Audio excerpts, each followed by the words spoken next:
All right, so this is the ReUse kit, the one you'll borrow, right? Different from the 4 hours games that you just will receive and it's yours to keep.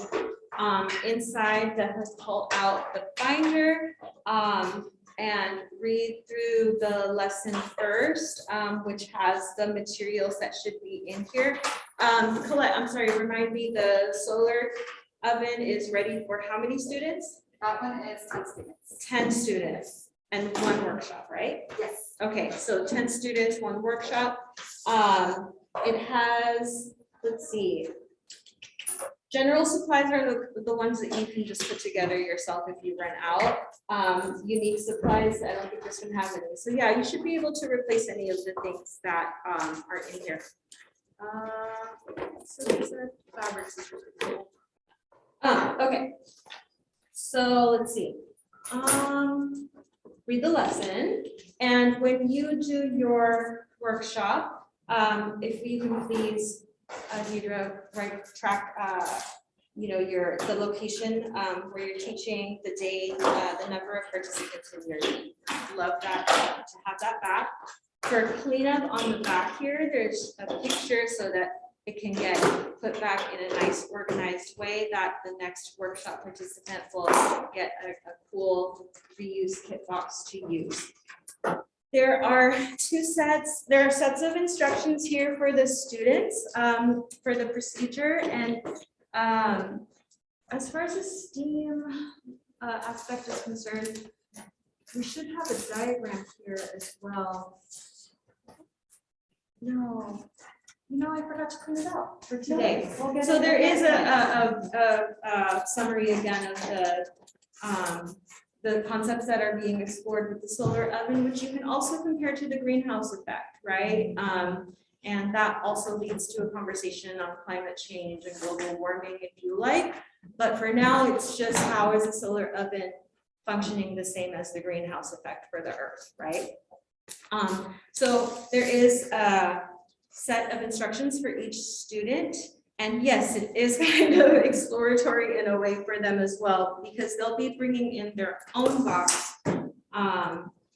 But of course, if you want to start a collection of a few boxes as well and put them aside for this, for students who don't bring one or whatever the reason, you do need the ask for this ReUse kit is a box. And the materials that are in here will be, hello, welcome. I'm gonna pause real quick.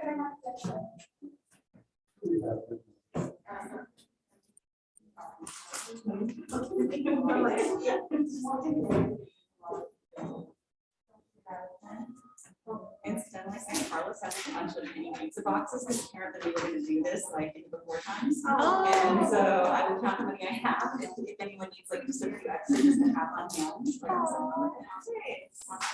I've also done solar ovens that are like home. Yeah, that's the one we have in our office that we can, you're welcome to borrow and like I said, set up beforehand. Have it start. Yeah, I have some of that. it. I'm pretty sure it also comes with a thermometer gauge so that, you know, you can show how much it's heating up.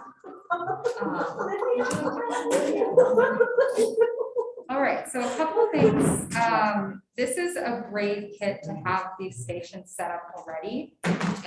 The construction paper and the laminate are already set up in stacked for 2 students, or sorry, for each student. So having a station for every 2 students will really help them just kind of get into making their solar oven. This laminate, it does peel, so you shouldn't go crazy with it too fast. The way this one was made was kind of just using the grid on this laminate and kind of seeing it before removing the peel. If they're done with the laminate, this can go into the landfill, but they may come up with a couple of scraps that are very much usable. Like this solar oven, all the scraps that I have are used to line the edge of the foil.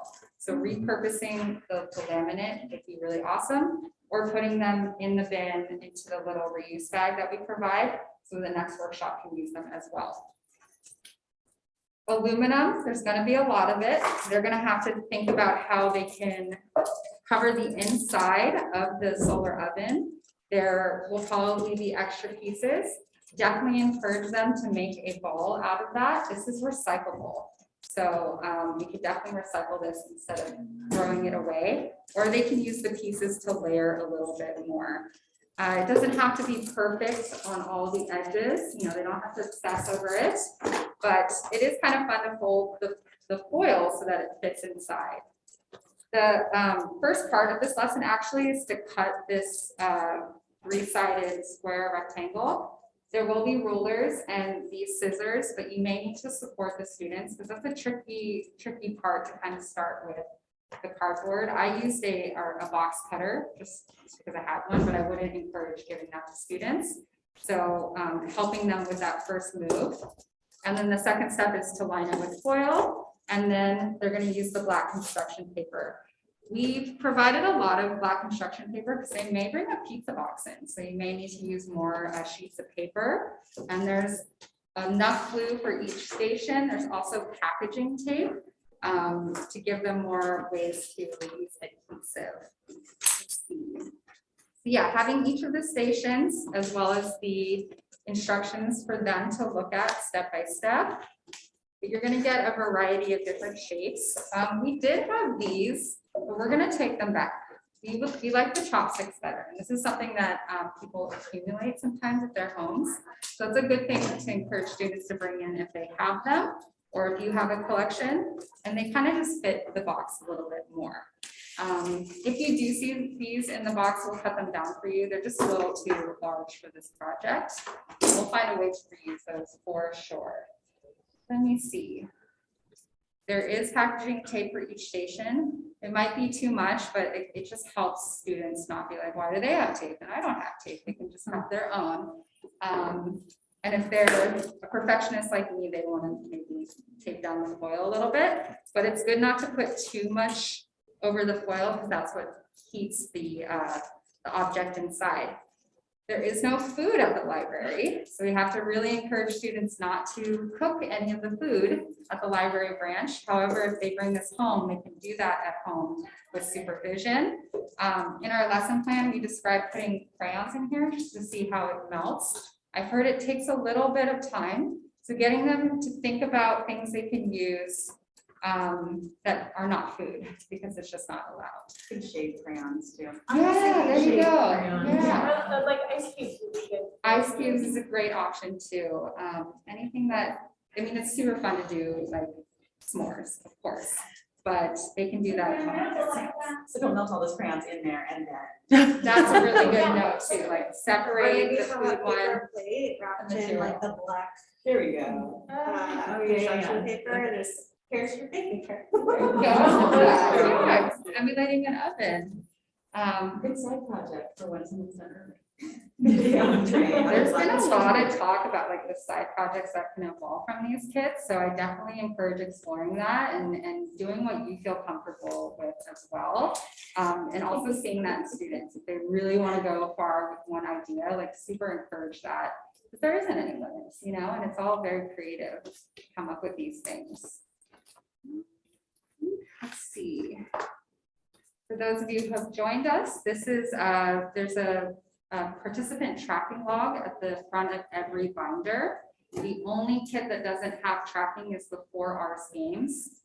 We don't need to know how many students. If you can remember, that'd be great, but it's just so many students working with multiple games. It's a lot to track. But all the rest of the kits, the purpose of tracking is to let us know how many students participated. We report that out to CalRecycle at the end of the year. And also we want to track where these bins are going to, because they are shared through the library system and they are also shared throughout the schools in San Mateo County. So it's good to track and be aware. There is a pen that lives in there, so use that one. And there's a little photo that shows the organization that's ideal. Depending on the end of the workshop, it may look a little different like this than this, but it's just good to keep in mind that the next workshop is going to get something that's, you know, close to this, so that they're not having to deal with a lot of messes. What else? We're going to do a couple more printouts for the inquiry, and we're adding, Shanti, we're adding a couple of materials too, so I'll give you those new lists. Awesome, thank you. There may be library materials that are added, so we've done our best to kind of distinguish what are our materials that we want to come back to us. And also try not to throw away anything. We have bulk glue at the office that we can refill these with. Glue sticks, we want to reserve the caps for bottle cap project. There's just a lot of things we can do with the materials that some people would just probably dispose of. And it reinforces not throwing things away and reusing them for different activities as much as possible.